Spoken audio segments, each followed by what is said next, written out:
Pete Wicks here, coming to you once again with One Piece chapter 1144, entitled A Time for Warriors. So we have the 29th installment of the Yamato cover story. Yamato has beaten the Catboys of Who's Who to death. She has gotten back Yasuo's sword. She has freed the girls that he took, and she has also freed Minamoto the carpenter. I think Minamoto, as an act of kindness whenever her pilgrimage is over, is probably going to be responsible for building her ship, allowing her to set sail. That's what I think. I hope she's better at sailing than Odin. I would think so, but you never know. So yeah, I got a video coming up about how the guys, because we don't see them here, we don't see Who's Who, we don't see page 1, and we don't see Ulti, right? So I think I'll have a video coming soon about where I think they'll go and who I think they parallel with. There's already a video talking about how Who's Who parallels with Ashura Doji. We'll see if that comes of anything in the next volume, which would be a big volume because it will be the 30th volume of this cover story. So if there was any a time for allies to be made on this pilgrimage, it would be at a big round number like 30. And we also see Tama here untying Minamoto. So yeah, that's interesting. That's interesting. But moving forward with the events of the chapter, we have Ripley and Frankie coming across a huge laboratory. It's funny because the spoilers had said that there was a robot here. There is no robot to be found. It's just a big old lab. So I wonder whose lab was this, because it seems to be kind of human proportion. Well, no. Frankie's too small. Frankie's too small. It's a giant lab. Okay. You got these, like, I don't know what they are. They look like weird Namek trees around it. That's interesting. But yeah, Lilith and Bonnie are actually in the lab because they got lost. So they thank Frankie for finding them. I love that we have Bonnie back on the scene. Please join Bonnie. So yeah, they're just talking about how, even to the locals of Elbaf, this place is pretty unusual and it's been here for over 3,000 years, says Lilith. So she clocked it. I wonder what's actually inside. But that's when we see Bonnie freak out, and the thundercloud that we saw Killingham make a few chapters back has found them all, which is crazy. It's weird too, because I don't know what the lightning bolts are. This is less of a cloud and more like a big spider, because the thunderbolts that it's making seem to be like solid appendages, which is super weird. That's when Ripley tells Frankie, like, no, this isn't a usual creature. This is something unreal. Cut to the western village in which the Draugr is attacking all of the giants and they prepare for combat. That's when Brooke points out that it's surreal that there's a giant version of him. I'm glad he said that. That's good. That's good. The Straw Hats want to fight. Usopp putting up a brave front, but he falters quite easily, which is a shame. This is his arc. Come on now, give him something, Oda. Cut to Colin, who wants to fight off the threats because he's Scopper Gabon's son, but he's shoved off by an adult giant who says the battlefield is no place for a child. Cutting back to Jarl, that's when Nami informs Jarl about how these creatures are probably made by the intruders that I believe, oh no, it's the giant guards that told them about that, right? The giant guards at the Ost Castle, that's right. So, right, they tell Jarl about the intruders, referring to Shamrock and Gunko. Shamrock has already left because his assistance was required back at the Holy Land. So it's really just Gunko and then the two new threats, of course, Killingham and Summers. So that is when, and this is so strange, everyone in this chapter keeps coming to the conclusion that all the strange happenings are due to Adult Fruit, and Jinbei kicks us off with that.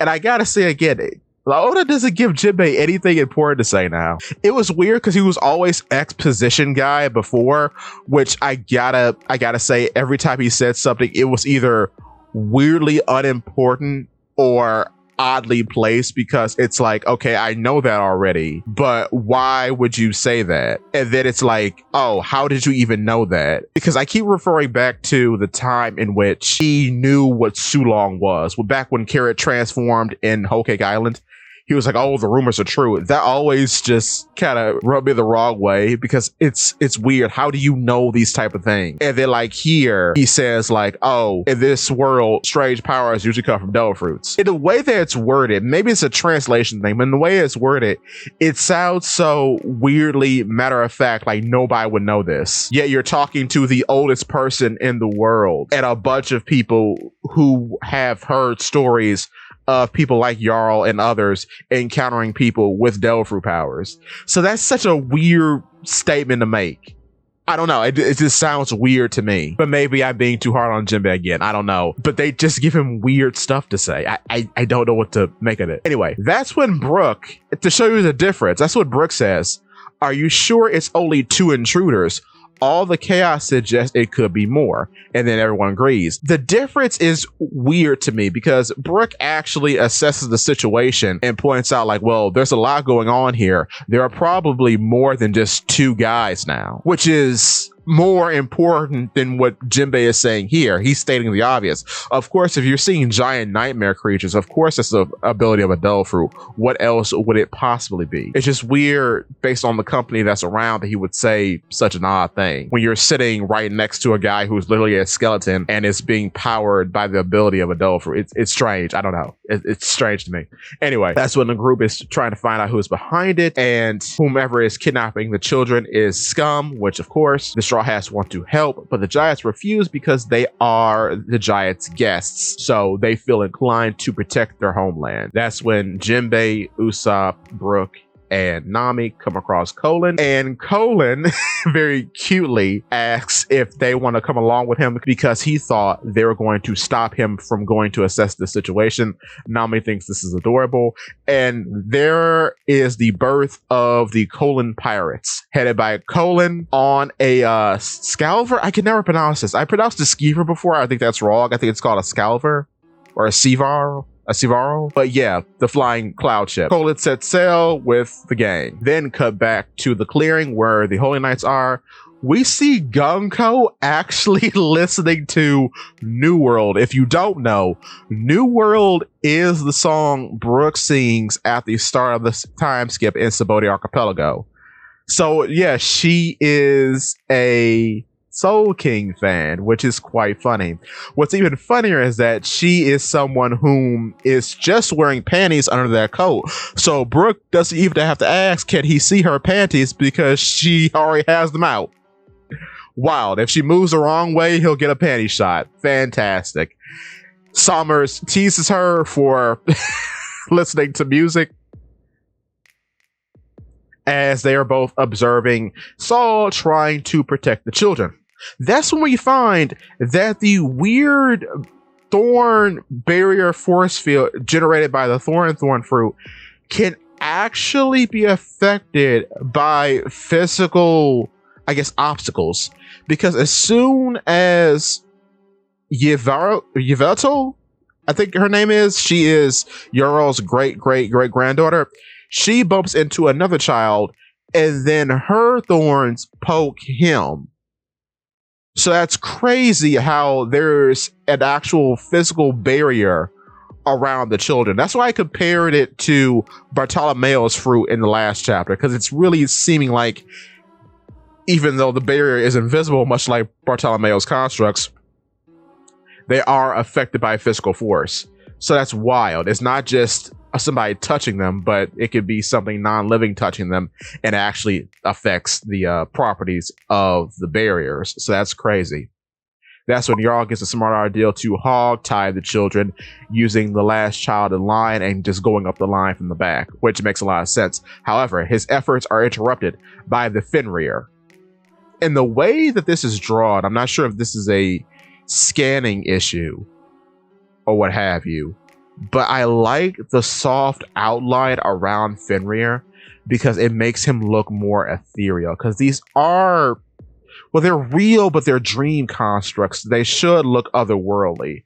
I like this a lot. We'll see if this gets corrected later, maybe in the volume release, but right now it's a cool look. We'll have to see what they do, but it's a very cool look. Cut back to the western village outskirts, and the giants have defeated the Draugr, which is very good. That is when Nihogr attacks. Now, what's weird about Nihogr, and what makes me think that the lightning cloud probably does have lightning properties, is that we see Nihogr shoot out a bolt. I'm not sure if this is fire or lightning.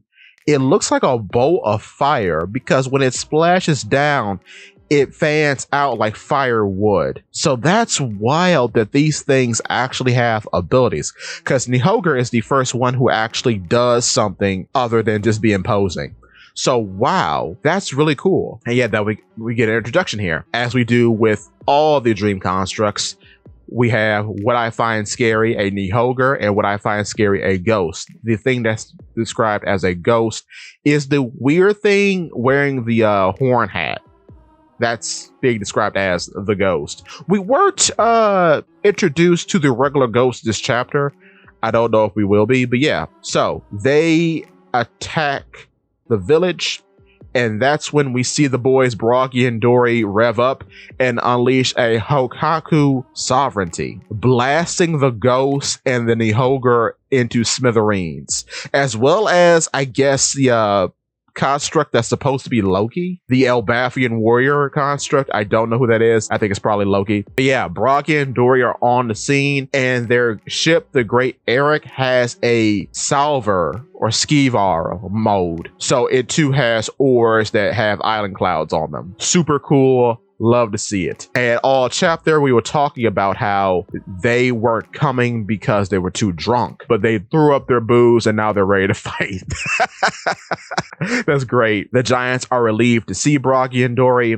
And who else is with them? None other than Skapor Gaban, the Mountain Eater, Yasan. So yes, now that ship is invincible. It's nice to see Hokaku sovereignty back in action. I love to see that. I love how Zra too comes out like a beam. Bruh, they haven't lost a beat. I love the power scaling of them. I love that they're still relevant. That's great. Broggy and Dory for the win, bro. So yeah, that's the end of the chapter. No break next week, but we will have a color spread. So there won't be a continuation of the Yamato cover story, as the color spread is to celebrate the anime's return. Because yeah, the anime has been on hiatus for a while now, and we're starting back up with not Elbaf, Egghead very soon. The continuation of it. So yeah, but yeah, no break next week either. That's great. But yeah, this was a good chapter. It kind of shows you how Elbaf is taking care of the threats. I do wonder what's actually going to happen, because the Straw Hats, seeing as how they understand that the threats to the island are human size, that they and they alone are going to take care of it. This is interesting now because there are only 3 Holy Knights here. So only 3 people are going to get to fight. And then we don't see Loki this chapter. So yeah, that's a bit of a wonder. Like, what's going to happen there? Is Loki actually going to get revenge on the Holy Knights and bat them away? I'm not sure, because Gunko did put hands on them. Somers and Killingham didn't, so they're kind of innocent. But yeah, no, she kind of would deserve it. But we'll have to wait and see. But yeah, good chapter. No break next week, so we can look forward to 11:45 very soon. With that being said, thank you so much for watching. Give me your thoughts and tell your friends about Polypede. What?